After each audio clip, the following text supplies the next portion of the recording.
ng fried chicken sa 4 na pirasong hita kasi yung dalawa pang hapunan din mamaya, yung dalawa panghalian.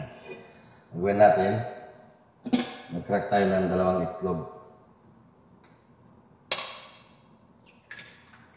Pero hindi naman maubos ko guys sa 4 na hita, 2 itlog. Ayan, 2 itlog. Lagyan lang natin ng magic sarap. Ayan.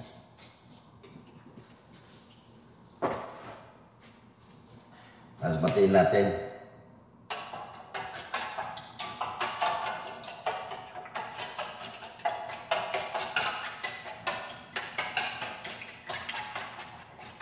So ito lang guys, kaya na ito.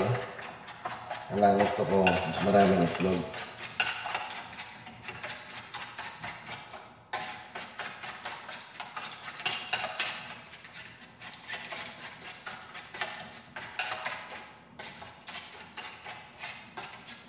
Kaya lang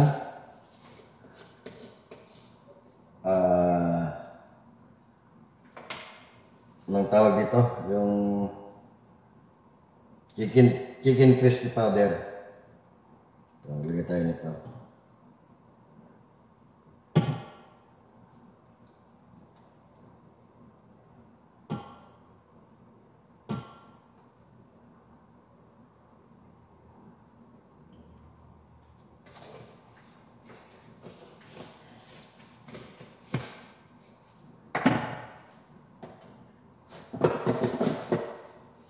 Tayo ng pumunas. So, nagtosikan yung mga ano.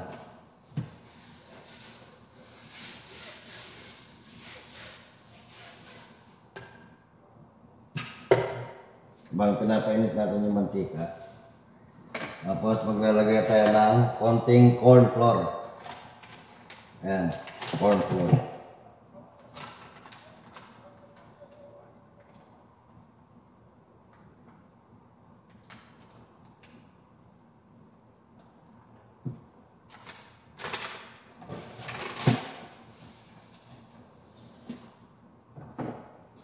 Tapos lagyan natin yung corn flour ng dinurog na black pepper powder.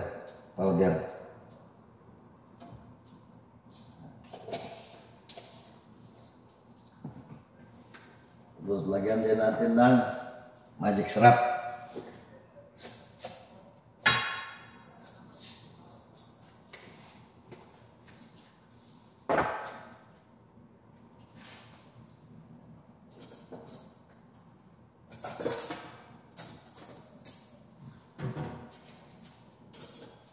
Sabayin natin para maghalo yung corn flour saka yung chicken powder. Bulol-bulol na guys kasi walang ngipin.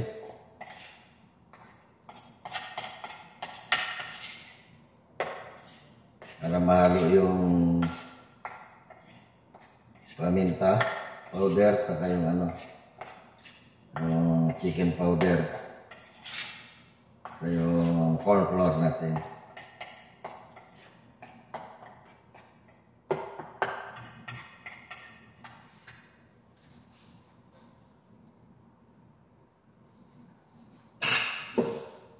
Ngayon naman natin yung mantika. Lagyan mo natin sa medium heat para madaling uminit yung mantika.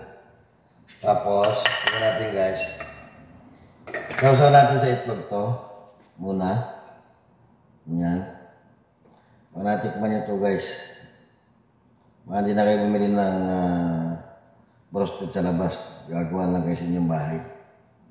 Masausaw natin ito sa harina na pinaghalo ng chicken powder. Chicken fry powder pala. Tapos sausaw natin ito sa itlog. Yan. 2 beses pa yung sinasausaw. Pag paninda nyo, ito 1 beses tayo sausaw. Ito naman ay ating ulamin. Kaya gagawin natin na mas marami yung itlog.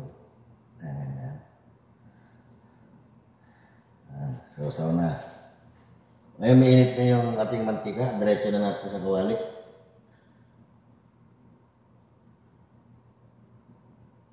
Gaya natin sa lohit para hindi masunog agad. Lohit lang mga guys. Ganun naman yung pagpiprito talaga. Nasa lohit siya. Yan. Dalawa lang muna. Nilalagyan natin. Ganun ulit. Halo natin sa pagulong natin sa itlog na binati natin. Yan. Tapos, pagulungan din natin dito sa may harina na merong chicken fry. Yan. Gulong-gulong lang natin.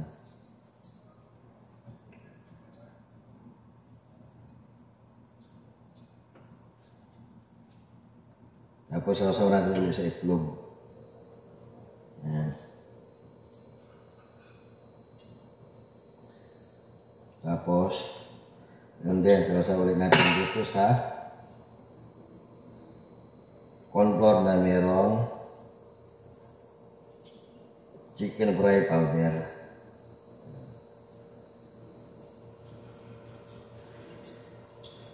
Gawin nyo to guys. Pag ginawa nyo to, hindi na kayo bibili ng roasted sa labas. Sabihin niya, mas masarap pala itong ganito. Ikaw na lang yung magluluto.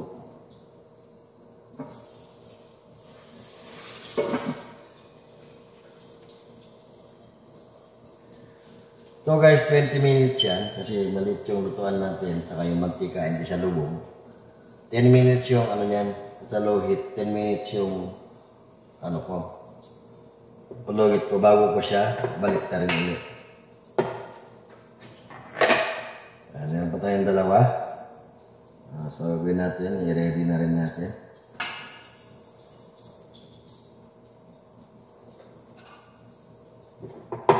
Ganyan, sasabi natin dito.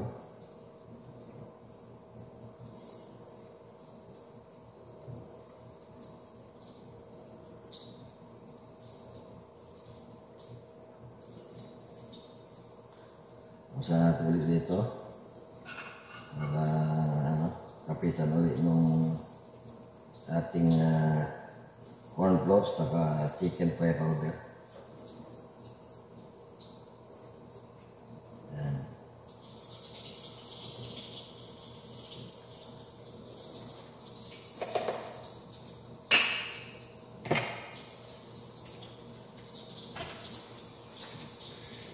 Tapos din natin ito lagay. Yan. Tapos ito, sasaman natin sa itlog. Sarap guys kung ano, i-marinate nyo natin. Plan nyo muna ng ano, kahit ano lang. Asin lang at saka magic sarap. Tapos lagay nyo dyan sa rep, kahit isang araw yan dyan.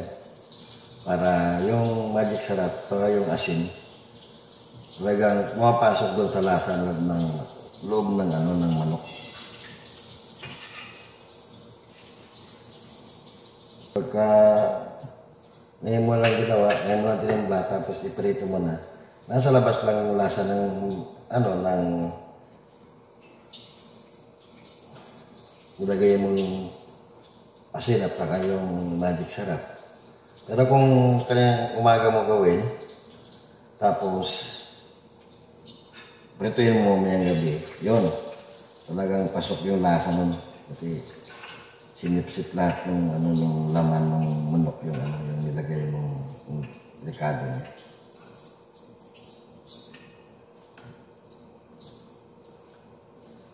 So, sakto, halos sa sakto lang guys yung tinimpla kong ano, corn flour saka yung ano, yung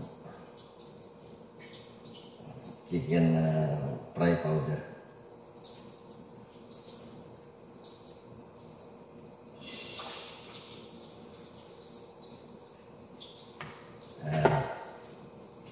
Diba? Ito lang. Walang maraming hapon.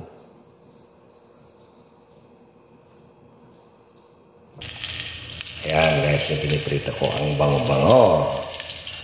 Ayan, kitang-kita na yung pagka-crispy niyan guys. Ayan, maya konti, balik na rin ko na yan. 10 minutes lang guys sa low heat lang, low heat lang na ipiprito. Ilow heat nyo lang kasi pag malakas yung apoy, sunog na yung coating niya, pero yung laman ng manok, ilaw pa. Kaya kailangan nasa Ayan na guys, yung broasted ni Rosmo Caridad Vlog. Luto na, pwede nang kumain. So tara guys, kain na tayo.